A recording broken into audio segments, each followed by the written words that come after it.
Welcome to this explainer. We're diving right into a seriously incredible source text today to look at three highly unlikely heroes who actually moved God's heart.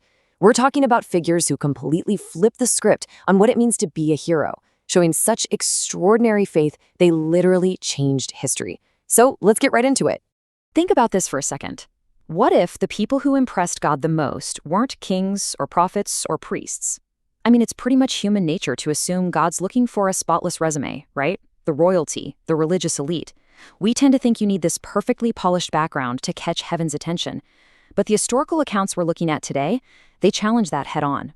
As you'll see, the ultimate heroes were actually the absolute last people anyone expected. Section 1. The Unexpected Heroes. Section 2. The Roman Enemy. So on paper, this Roman soldier was the ultimate bad guy, an active enemy of Israel commanding an occupying force. In that culture, a Roman centurion just walking up to a Jewish rabbi, completely unheard of. The social and political tension was off the charts. Yet his response defies literally all expectations. He says, "Lord, I am not worthy that you should enter under my roof, but only speak a word and my servant will be healed."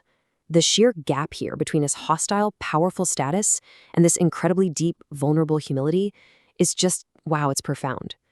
The text tells us Jesus actually stopped dead in his tracks. He was absolutely amazed, saying, "Truly I tell you, I have not found anyone in Israel with such great faith." I mean, Jesus is expressing sheer amazement here. A Roman outsider, someone completely excluded from the religious in-crowd, had this massive, unquestioning trust. And the takeaway here is crystal clear. Faith doesn't depend on status. It depends entirely on trust. The centurion didn't try to flex his military rank or throw his weight around at all. He recognized true authority and just yielded to it. It beautifully establishes that real faith, it completely ignores earthly rank, human hierarchies, and political boundaries. Section 3. The Broken Past. Now, talk about having the odds stacked against you. First off, Rahab lived in Jericho, which was a heavily fortified city already marked for destruction, and she carried the heavy social weight of a deeply broken past. Yet she believed before the walls ever fell. She didn't wait around for the victory to be obvious. She risked absolutely everything to protect God's people in a wildly dangerous environment. Harboring spies when getting caught meant certain death, that's faith compelling you to act boldly when it matters most. And what's truly staggering is the long-term impact of that bold faith. Because of her trust, she didn't just save herself in that moment. Her name actually appears generations later, right in the family line of Jesus. Think about that. Her entire lineage, her literal place in history, completely transformed by one single extraordinary act of trust. It leaves us with this incredible, powerful reminder. Grace rewrote her story.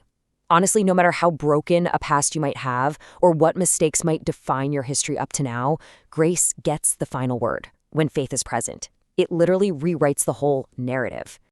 Section 4. The Powerless Widow. So if the centurion was the enemy and Rahab was the outcast, this widow, she represents someone who was utterly disregarded by society. No power, no wealth, no influence. In the ancient Near East, a widow without resources or a male advocate was at the absolute bottom of the social ladder, completely vulnerable to exploitation, totally ignored by the legal system, and just left to fend for herself in a world that gave her absolutely zero advantages. But against that complete lack of resources stood her one undeniable strength: unbreakable persistence. She didn't have the money to bribe a judge. She definitely couldn't pull any political strings. So she leveraged literally the only thing she had left: her voice. Day after day, she just refused to give up, pushing back against this completely unjust system with sheer, relentless determination. Jesus actually told her story to drive home one very specific lesson. Faith keeps knocking, even when the answer hasn't arrived yet. You know, true faith isn't just some one-time moment of belief. It's this relentless trust, showing up day after day, even when you're staring at a closed door or hearing absolute silence. Section 5. One Extraordinary Truth. When we step back and synthesize all these stories, a really clear pattern emerges. We've got three incredibly ordinary, deeply marginalized people who all point to one extraordinary truth. God isn't looking for perfection.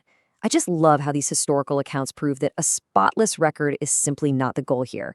Because if it were, an occupying soldier, an outcast from Jericho, and a destitute widow definitely wouldn't have made the cut. Instead, he's looking for hearts that trust him. That right there is the climax of these narratives.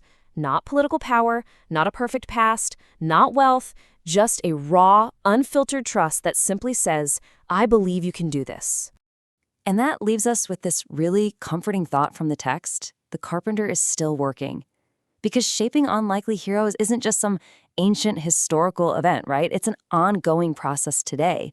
That exact same grace that amazed Jesus and the centurion and completely rewrote Rahab's story is still fully active right now. Which brings us to a final, deeply personal question for you to ponder.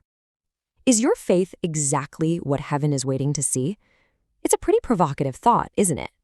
You absolutely don't need to be perfect to make a massive impact. You just need to trust. Thank you so much for exploring these stories with me today, and I'll see you in the next explainer.